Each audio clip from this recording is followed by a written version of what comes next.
Kuyamangaza-ke uphetheni ukuthi uNomalanga ushusa isithombe engakhulelwe kanti iphi ingane.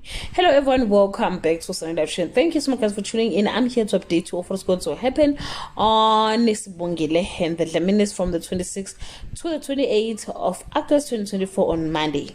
Kwenzo embarks on his journey to healing, extending an invitation for drinks amidst Sibongile's awkward presence. Meanwhile, Kapelani advises Njengaye to take isithembu on Tuesday.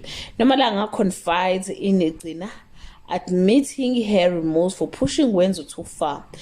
She expresses she's in deep concern for Wenzo's shattered state and a resolve to help him heal, but a questionable method. Petenik discovers Njengaye's little plan to kick Vusi out of the house, and she cuts him down to size on Wednesday.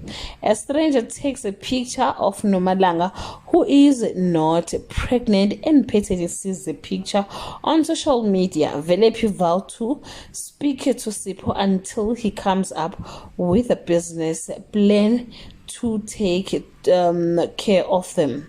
Well guys, that's all I have for today. You can leave your comment below and share your opinion. Bye. Kuyamangaza-ke